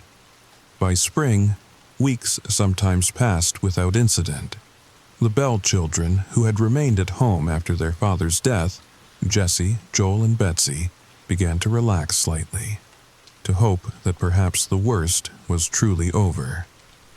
In April 1822, as dogwood blossoms painted the Tennessee countryside white, the entity made what would be one of its final pronouncements to the family. They had gathered in the main room after supper, Lucy reading aloud from the Bible, as had become their custom, when the familiar voice spoke, softly now, without its former mocking edge. "My time here grows short," it said. "I must leave soon, but I will return.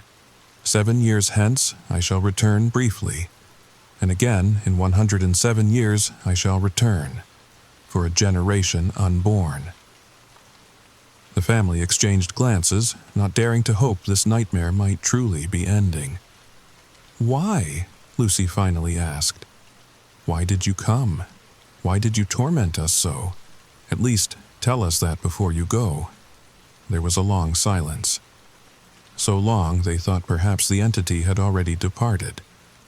Then, "Some questions have no answers that human minds can comprehend. Some doors open both ways. John Bell's sin was the beginning, but not the cause. Betsy Bell's power was the attraction, but not the purpose. I am bound by laws beyond your understanding. As are you all." With those cryptic words, the presence that had dominated their lives for nearly 4 years seemed to diminish. Over the coming weeks, the manifestations grew fainter and less frequent.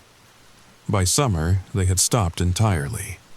True to its word, the entity reportedly returned briefly in 1828, visiting with John Bell Jr. to discuss things past and things to come before disappearing again. Some locals claimed it made another brief appearance in 1935, though these accounts lack the extensive documentation of the original haunting. The Bell family eventually scattered. Lucy lived out her days in the farmhouse, a quiet, somber woman who rarely spoke of the ordeal. Jesse and Joel moved west, eager to escape both the literal and figurative shadows of their childhood home. John Jr. remained in Tennessee, becoming something of a reluctant authority on the haunting as interest in the case grew over the decades. And Betsy Bell eventually married, not Joshua Gardner, but a schoolteacher named Richard Powell. She left Adams and, by most accounts, found some measure of peace and happiness in her later years, though friends reported she would never stay in a room with the lights off, and that she refused to speak of her childhood experiences, changing the subject whenever the topic arose. The Bell's Witch entered American folklore as one of our young nation's most well-documented hauntings. It spawned books, articles, research, and eventually films and television programs. The farmland where the Bell home once stood became a tourist attraction, with visitors reporting strange experiences of their own. But what was the Bell Witch? A vengeful spirit? A manifestation of repressed trauma or family secrets? A psychic phenomenon? A hoax elaborately maintained for years? Or something else entirely? Something that defies our modern categories and understanding? Perhaps the entity itself gave the most honest answer in one of its final conversations with the family. I am what you needed me to be. And what you feared most, the voice of your guilt, the manifestation of your secrets. A mirror reflecting what was already there. Historical records show that John Bell had indeed been involved in a land dispute with a woman named Kate Batts, that there were rumors of unethical business practices in his past. The tensions existed within the seemingly perfect Bell family. But do these mundane facts explain the extensive phenomena witnessed by hundreds of visitors over multiple years? The Bell Witch continues to resist simple explanation. It occupies that shadowy territory where history, folklore, psychology, and the supernatural overlap. A reminder that beneath the rational surface of our lives, mysteries remain unsolved, questions unanswered, doors that perhaps should stay closed. Tonight, as you lie in bed listening to the settling sounds of your home, the creaks of cooling wood, the soft tapping of branches against windows, the faint whispers that might be wind or might be something else, remember the Bell family. Remember that their story began with small disturbances easily dismissed, easily ignored.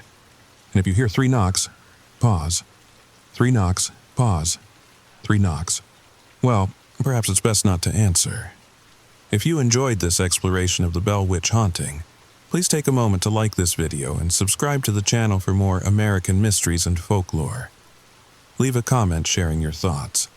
Do you believe the Bell Witch was real? Have you ever experienced anything supernatural yourself? What other historical hauntings would you like to learn about? Remember, the best ghost stories are the ones that might be true.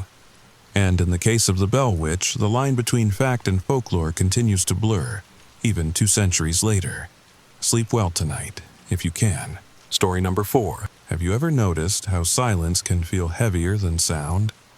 That moment when everything just stops, and you're left wondering what's lurking in that empty space. I experienced something last fall that changed how I feel about silence forever. If you're listening to this in bed, you might want to check that your door is locked first, and maybe leave a light on, because once you hear my story, you'll never experience silence the same way again. If you've ever felt that prickling sensation on the back of your neck when you're alone in your house, that feeling that someone, or something, is watching you, then you'll understand what I went through. But my experience went far beyond just a feeling. It became my reality, so settle in and let me tell you about the silence that nearly drove me mad. And if you make it to the end, I'd love to hear if anything similar has ever happened to you. Drop it in the comments below, and let me know if you've ever encountered a silence so profound it felt alive. The story begins now. The key to Aunt Martha's lake house felt unnaturally cold in my palm as I stood at the end of the gravel driveway. Pine trees towered overhead, blocking most of the October sunset. I hadn't been back to Lake Serenity since I was 13, and the familiar scent of pine needles and lake water brought memories flooding back. Well, here we are, Katie, I whispered to myself. Home sweet home, I guess. My aunt had left me everything. The house, the property, even her ancient Volvo station wagon parked in the carport. I hadn't expected it. We weren't close, especially after the fight she'd had with my parents 15 years ago. But apparently Martha had kept tabs on me through my cousin Ryan. And now, at 32, recently divorced, and desperately needing a fresh start, I'd inherited a debt-free lakefront property in northern Michigan. I dragged my suitcases up the steps to the wraparound porch. The weathered boards creaked under my feet, a sound I remembered from childhood summers. The house was exactly as I remembered, yet somehow smaller. The great room with its wall of windows overlooking the lake, the stone fireplace dominating one wall. The kitchen with its 1970s appliances and knotty pine cabinets. Everything was clean but dated, frozen in time like a museum to my childhood memories. I explored each room slowly, running my fingers over familiar surfaces. The house was silent except for my footsteps and the occasional groan of the old heating system kicking on. That silence felt expectant, like the house had been waiting for me. The sun had set by the time I finished unpacking, and I realized I hadn't brought enough groceries. Just some coffee, bread, and peanut butter to get me through until morning. I made a sandwich and took it to the deck overlooking the lake. The night was stunning. Stars reflected on the black mirror of the lake, creating the illusion that I was floating in space. No neighbors visible through the thick trees on either side. No boats on the water this late in the season. Just me and the silence. I took a bite of my sandwich, and that's when I noticed it, the complete absence of sound. No crickets, no frogs, no distant loons that I remembered from summer visits. Not even the whisper of wind through pine needles. Just nothing. A chill ran up my spine and I suddenly felt exposed on the open deck. I hurried inside, locking the sliding glass door behind me, feeling slightly foolish for my reaction. It was just quiet, that's all. Probably because of the season. I'd spent too many years in the city where silence was a luxury, not a threat. I turned on the small TV in the living room, comforted by the sound of a late-night talk show. After flipping through Martha's modest DVD collection, I selected an old romantic comedy and settled on the couch, determined to relax on my first night in my new home. I must have dozed off because I woke with a start when the DVD menu began its repetitive loop. The digital clock on the cable box read 2:17 a.m. I switched everything off and stumbled to the master bedroom, too tired to be spooked anymore. The bed was surprisingly comfortable, with fresh sheets that smelled like lavender. Martha's doing, no doubt. Or maybe the lawyer had arranged for a cleaning service before my arrival. Either way, I was grateful as I sank into the mattress. I was drifting off when I heard it. A soft thud from somewhere in the house. Like something had been set down carefully on a hard surface. My eyes flew open, heart suddenly racing. I lay perfectly still, straining to hear. Nothing. Old houses make noise, I whispered to myself. It's just settling. But then I heard another sound, the unmistakable creak of weight on a floorboard. Not in my room, but not far away either. Maybe the hallway? I reached for my phone on the nightstand, fumbling in the dark. The screen's glow illuminated the room as I pulled up the flashlight app with trembling fingers. Part of me wanted to call 911, but what would I say? That my house was too quiet and then I heard a normal house noise? "Hello?" I called out, my voice sounding thin and frightened. "Is someone there?" Silence was the only response. Complete and absolute silence. That was when a terrible thought occurred to me. Even my voice had sounded wrong. Muffled, like the air itself was somehow thicker than it should be, dampening the sound waves. I slowly got out of bed, phone clutched in my sweaty hand. The hardwood floor didn't creak under my weight as it had earlier. I took another step, nothing, not a sound. "This is crazy," I said aloud, partly to reassure myself and partly to test my theory. My voice sounded strange again. Present, but somehow contained, as if it couldn't travel properly through the air, like speaking inside a vacuum. I returned to bed, placing my phone within easy reach and leaving the bedside lamp on. After what seemed like hours of staring at the ceiling, exhaustion finally pulled me under. I dreamt of standing at the edge of the lake at night, watching as the water grew completely still, reflecting the stars perfectly. In the dream, I reached down to touch the surface, but just before my fingers made contact, I saw another hand reaching up from below, mirroring mine. I jerked awake before our fingers could meet. Dawn was breaking through the curtains. Birds were singing outside the window. Normal, natural sounds that made the strangeness of the night seem like nothing more than the product of an overactive imagination. New house jitters, I told myself firmly as I made coffee. Perfectly normal. I decided to drive into town for proper groceries and maybe introduce myself to some locals. The small town of Lakeville was only 15 minutes away, practically the same as I remembered it. Though the old diner had been replaced by a coffee shop, and there was now a small brewery next to the general store. At Marge's Market, I filled my cart with enough food for the week, plus some cleaning supplies and a few scented candles. The cashier, a woman in her 60s with a nameplate reading Gloria, smiled as she rang me up. "You must be Martha Lawson's niece," she said. "Heard you'd be moving into the old place." "News travels fast," I replied, returning her smile. "Small town." She shrugged. "We don't get many new faces, especially not after the season ends. Most of the lake houses are empty until Memorial Day. Well, I'm planning to stay year-round. I'm Katie, by the way." "Nice to meet you, Katie. You remember much about this place from when you used to visit?" I nodded. "Some. It's been a long time, though." Gloria leaned forward slightly. "Your aunt was a good woman. Kept to herself these last few years, but always had a kind word. She did get a bit, well, peculiar toward the end." My interest piqued. "Peculiar how?" "Oh, just old lady stuff." Gloria waved dismissively. "Said the house got too quiet sometimes. Started playing the radio day and night to have some noise. Claimed it helped with her insomnia." A chill ran through me despite the store's warmth. "Did she say anything else? About the quiet, I mean?"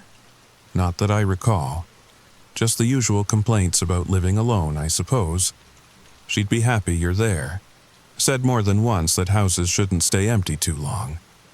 That they need people in them." That night, I slept with the bedroom door locked and a chair propped under the knob. Just a precaution, I told myself. I also kept a small bedside lamp on, its warm glow comforting as I drifted off. I woke sometime in the dark, the silence ringing in my ears. The radio I'd left playing in the kitchen had stopped. The digital clock by the bed was dark. Power outage. I reached for my phone to check the time. 3:33 a.m. As my eyes adjusted, I realized I could barely make out the shapes of furniture in my room. The lamp had gone out too. I tapped my phone screen to activate the flashlight, but nothing happened. The battery, which had been nearly full when I went to bed, was completely drained. And then I heard it. A soft, rhythmic sound coming from somewhere in the house. Not quite footsteps, more like dragging. A slow, deliberate pull followed by silence, then another pull. It was moving through the house, coming closer. I held my breath, ears straining in the darkness. The dragging sound paused, then continued, closer now, definitely in the hallway outside my bedroom. My mouth went dry. The chair was still wedged under the doorknob. I could see its silhouette, but would that be enough? The dragging stopped directly outside my door. I could hear something else now, a wet, labored breathing. Not quite human. The doorknob turned slowly, testing against the lock. The chair legs scraped slightly against the hardwood floor as pressure was applied from the other side. I wanted to scream, but fear had frozen my vocal cords. I could only watch, paralyzed, as the doorknob turned back and forth more insistently now. Then, as suddenly as it had started, it stopped. The breathing continued for a few more seconds. Then that, too, faded. The dragging sound resumed, moving away down the hallway. I remained frozen in bed, afraid that any movement would alert whatever was out there to my wakefulness. Eventually, the sound disappeared completely, and the crushing silence returned. I must have fallen asleep again out of sheer exhaustion because the next thing I knew, sunlight was streaming through the curtains, and birds were singing outside my window. The power was back on, the digital clock now flashing 12 o'clock.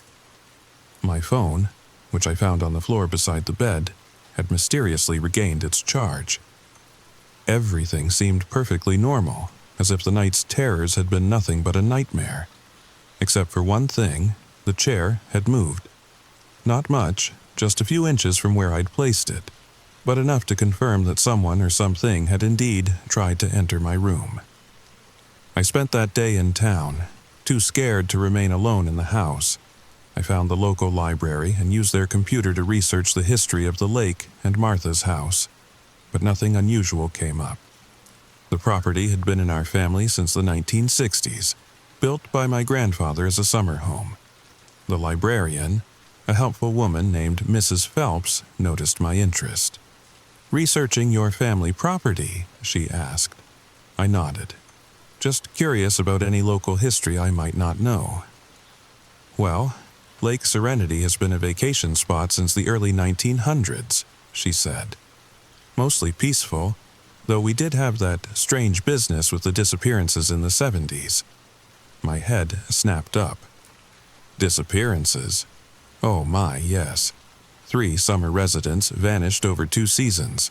Never found, if I recall correctly. Your family was lucky.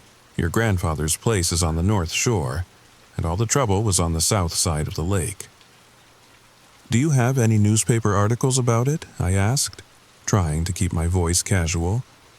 Mrs. Phelps led me to their microfilm collection, and I spent the next hour scrolling through local newspapers from 1973 and 1974. The disappearances had indeed occurred. First, a middle-aged man named Robert Crane, then a young couple, Susan and David Meyer, the following summer. The articles were frustratingly vague, mentioning that foul play was suspected, but that searches of the lake and surrounding forest had yielded nothing. One small detail caught my attention. All 3 had vanished during the night, with no signs of forced entry to their cabins. In each case, the only unusual circumstance reported was that neighbors had mentioned an unusual silence around the properties on the nights in question. The authorities had dismissed this as irrelevant. By the time I drove back to the house, the sun was already setting. I considered checking into the small motel on the edge of town, but decided against it. This was my home now, and I needed to face whatever was happening. I decided to search the house more thoroughly. If there was someone, or something, getting in, there had to be a way. I started in the basement, a space I'd avoided since arriving because it had always spooked me as a child. The stairs creaked as I descended, flashlight in hand despite the overhead bulb. The basement was partially finished, with a concrete floor and wood-paneled walls. Martha had used it mostly for storage, old furniture, holiday decorations, and dozens of boxes labeled with years. Nothing seemed out of place, and all the small windows were securely locked from the inside. I was about to head back upstairs when I noticed something odd about the paneling on the far wall. One section seemed slightly different from the rest, newer, perhaps, or installed by a different hand. I ran my fingers along the seam and felt a slight draft. Pressing harder, I discovered that the panel moved slightly. With growing excitement and dread, I searched for a mechanism to open it. Finally, I found a nearly invisible latch disguised as a knot in the wood. The panel swung open with a groan of disuse, revealing a small room beyond. My flashlight beam cut through the darkness, illuminating walls covered in writing. Hundreds, maybe thousands of words scrawled in what looked like different handwritings and different tools: pen, pencil, what might have been charcoal. Some appeared decades old, others more recent. As I stepped closer, I realized with a shock that I recognized one of the handwritings. Martha's. Her distinctive cursive covered a section of the wall to my right, dated just 3 months before her death. I read it with growing horror. It's getting worse. The silence is almost constant now. I can feel it watching me, waiting for me to sleep. When I do, I dream of the lake, of hands reaching up from the water. I know now what happened to those people in the 70s. The same thing that will happen to me soon. It comes from the silence. It lives in the silence. And when the silence is complete, it comes for you. If you're reading this, get out. Don't spend another night here. The house won't let you leave once it's chosen you. My hands trembled as I shone the light across other writings. Some were brief, desperate pleas for help or cryptic warnings. Others were longer accounts similar to Martha's. Different handwritings, different decades, but all describing the same phenomenon: the unnatural silence, the sounds in the night, the dreams of the lake. According to the dates, it had been happening for far longer than I'd realized. The earliest entry I could find was from 1932, signed by someone named Thomas Garvey. He wrote of building the original cabin and disturbing something that should have been left alone. He claimed to have discovered an old Native American burial site while digging the foundation, but rather than reporting it, he simply built over it. I stumbled back out of the hidden room, my mind reeling. This couldn't be real. Martha must have been suffering from dementia or paranoia in her final months. And the other writings, perhaps she'd created them herself as part of some elaborate delusion. But even as I tried to rationalize it, I knew the silence that had descended on the house wasn't natural. The way sounds seemed to die in the air. The feeling of being watched. The presence I'd sensed trying to enter my room. It was all real. I ran upstairs, intent on packing a bag and getting out immediately. But as I reached the main floor, I stopped short. All the lights were out. The TV, which I'd left on, was dark and silent. Even the battery-operated clock on the wall had stopped ticking. And the silence. It was complete now, absolute. I could hear my own breathing and heartbeat, but they sounded wrong, contained, as if they couldn't expand beyond my immediate space. That's when I heard it again. The dragging sound. But this time, it wasn't coming from inside the house. It was coming from the lake. Through the wall of windows overlooking the deck, I could see the lake's surface in the moonlight. It was perfectly still, unnaturally so, reflecting the stars and moon like a vast mirror. Except for one spot near the shore where the water was, moving, rippling outward from a central point, as if something was emerging. The dragging sound grew louder. Scraping, pulling, coming toward the house. I backed away from the windows, looking frantically for a weapon. I grabbed a heavy fireplace poker and moved toward the front door. I needed to get to my car. The moment I touched the doorknob, all the lights in the house blazed on at once, temporarily blinding me. When my vision cleared, the silence had broken. I could hear the TV blaring in the living room, the radio in the kitchen, even the old grandfather clock ticking in the hallway. I yanked the door open and ran to my car, fumbling with the keys. As I shifted into drive, I glanced in my rearview mirror. A figure stood on the porch of the house. Silhouetted by the lights behind it, I couldn't make out details, but it was roughly human-shaped, though somehow wrong in its proportions. Too tall, too thin, and it was dripping? Water cascaded from it onto the wooden boards of the porch. I slammed on the gas and sped away, not slowing until I reached the main road. I checked into the Lakeville Motel, double-locking the door behind me, and collapsed onto the bed, physically and emotionally exhausted. Despite my fatigue, sleep wouldn't come. Every time I closed my eyes, I saw the writing on the walls of that hidden room and the silhouette dripping water on my porch. Martha's words echoed in my mind. The house won't let you leave once it's chosen you. Around dawn, I finally drifted off, only to dream of standing at the edge of Lake Serenity. In the dream, the water was black and still, and I knew with dream-logic certainty that something waited beneath the surface, something ancient and patient. I woke to insistent knocking on my motel room door. Officer Dave Mackenzie, the local policeman who had checked my house the previous day after I'd found all the lights on, stood outside looking concerned. "Is everything okay?" he asked. "Your car's been here since last night, and given our conversation yesterday, I thought I should check on you." Over coffee in the motel's small attached diner, I told Officer Mackenzie everything. The silence, the dragging sounds, the hidden room with its walls of desperate messages, and what I'd seen coming from the lake. "I've lived in Lakeville my whole life," he finally said.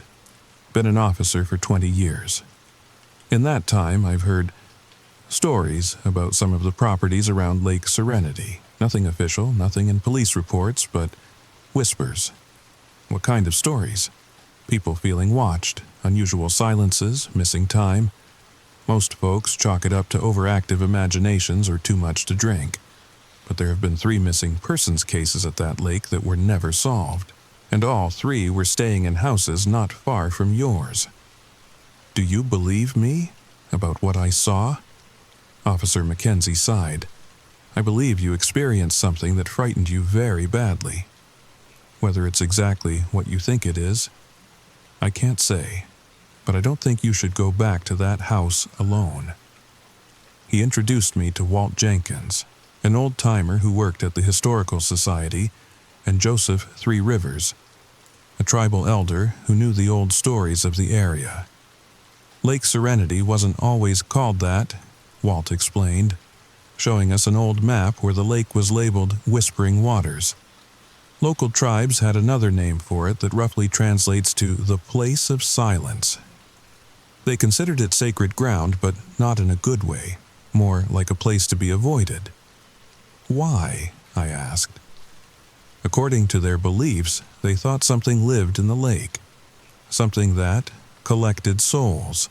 They believed that in complete silence, the boundary between our world and the spirit world was thinnest there, especially on the North Shore, where your house stands now. Joseph Three Rivers nodded solemnly. "What you describe is consistent with our stories of Kangwakwe, the stealer of souls. It exists in the silence, in the space between words and thoughts. It was accidentally summoned centuries ago by a shaman who performed a ritual incorrectly, creating a tear between worlds." "Can it be sent back?" I asked. "There is a way, but it requires someone the entity has already marked, someone it has chosen." A chill ran through me. "Like me?" "Yes. The writings you found suggest others have been chosen before, but they either fled and were pursued until captured, or they attempted to fight in ignorance and were taken. None had the knowledge I am about to share with you." Joseph taught me a phrase in his tribal language, sounds that felt ancient and powerful on my tongue. I practiced until he was satisfied with my pronunciation. "The entity feeds on fear and silence," he explained. "It grows stronger in the absence of sound, which is why your aunt played radios constantly. But true silence, the kind that feels alive, that consumes other sounds, that's when the Kangwakwe is closest to our world. That's when the boundary is thinnest. So, I need to make noise? I asked, the solution seeming too simple. Joseph shook his head. No, you need to face the silence completely, willingly, and when the entity emerges, you must speak the words that will seal the tear. The confrontation must happen at the threshold, where land meets water, he continued. At sunset, bring something that belonged to your aunt. The entity may have taken part of her, and that connection will be important. As sunset approached, we prepared for the confrontation. From Martha's belongings, I selected a silver locket I'd found in her jewelry box, something I remembered her wearing when I was a child. Joseph helped me prepare, teaching me how to center myself in the face of fear. The entity will try to terrify you into paralysis, he warned. It will show you things meant to break your will. You must remain focused, remain present. I stood at the water's edge, heart pounding. The lake was utterly still, reflecting the darkening sky perfectly. No birds called, no insects chirped. Even the faint rustle of leaves had stopped, as if the entire world was holding its breath. The silence descended like a physical weight, pressing against my ears, making them pop as if I'd changed altitude suddenly. I clutched Martha's locket in my palm, drawing strength from the connection to my aunt. "I know you're there," I said aloud, my voice sounding strange and contained in the thick silence. "I know what you are. I know what you've done." Nothing happened for several long moments. Then, slowly, the water, about 20 feet from shore, began to ripple, disturbed by something rising from below. A figure emerged, humanoid but wrong, its proportions elongated and fluid, as if it wasn't fully committed to a single form. Water cascaded from it as it rose to stand upon the surface of the lake. In the fading light, I could see that its features were a horrifying composite of many different faces, constantly shifting and reforming. One of those faces looked eerily like Aunt Martha's. It began moving toward me, not walking, but gliding across the water's surface, leaving no ripples behind. The dragging sound I'd heard on previous nights emanated from it, a wet, sucking noise that made my skin crawl. "Katie," it whispered in a voice that was an unsettling blend of many others, including Martha's. "You've come to join us. We've been waiting for you." Fear threatened to overwhelm me, but I forced myself to stand my ground, remembering Joseph's words. I needed to let it get close enough for the ritual to work. "I haven't come to join you," I said, proud that my voice remained steady. "I've come to send you back." The thing laughed, a terrible, gurgling sound that came from all around me rather than from the figure itself. "Others have tried. They're all here with me now. Part of me." It was almost to the shore now, its form becoming more defined as it approached. I could see faces within its semi-transparent body, faces contorted in silent screams. One of them was definitely Martha's. "Your aunt was lonely," the entity said, using Martha's voice now. "I offered her company. I can offer you the same. No more silence, Katie. Never alone again." My resolve wavered as I stared into Martha's face within the creature's form. Had she willingly joined with this thing? Had her loneliness made her vulnerable? The entity reached the shoreline and began to emerge from the water. Its lower half still fluid and lake-like, while its upper body solidified into a more human appearance. Though still wrong, still shifting between multiple forms, it extended a hand toward me. "Take my hand, Katie. Join your family. Join Martha." I clutched the locket tighter, feeling its edges dig into my palm. The pain grounded me, reminded me of what was real. This thing had taken Martha, had taken others, had been terrorizing me since I arrived. As it reached for me, I spoke the words Joseph had taught me, my voice growing stronger with each syllable. The ancient language felt powerful on my tongue, as if the words themselves had weight and substance. The entity recoiled, its form rippling with what looked like pain or surprise. It let out a sound that was neither human nor animal, a high, keening wail that seemed to vibrate through my very bones. "No!" it shrieked, lunging forward. I continued the chant, stepping forward to meet it rather than backing away. I held out the locket, which had begun to glow with an inner light I couldn't explain.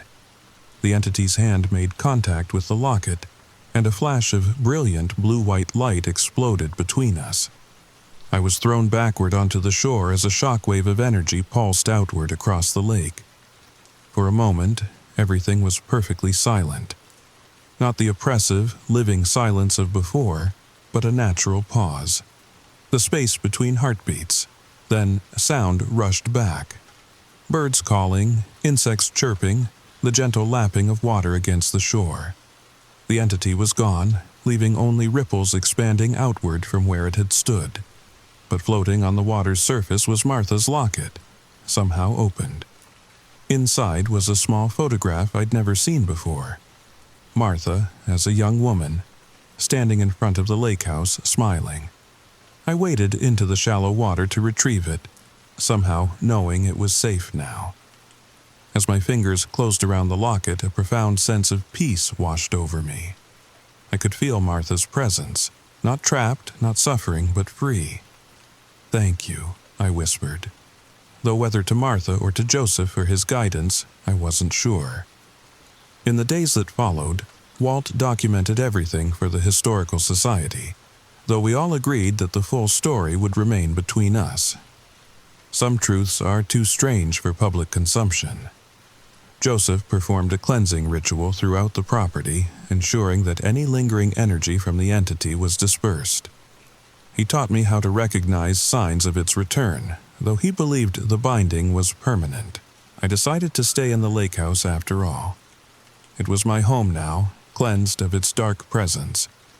The silence that falls over the lake at night is ordinary now, peaceful rather than predatory. Sometimes I sit on the deck after dark, listening to the natural sounds of the forest and water, grateful for each cricket chirp and distant loon call.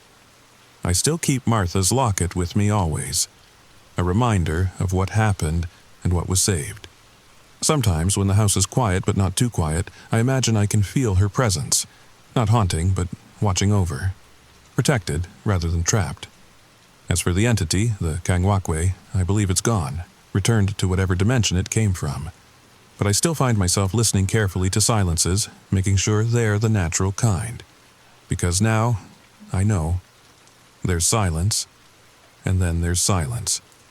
And I hope you never experience the difference, but if you do, if you ever find yourself somewhere so quiet you can hear your own heartbeat echoing in your ears, if sounds seem to die unnaturally in the air around you, if the silence feels somehow alive, don't ignore it, don't pretend it's normal, and whatever you do, don't face it alone.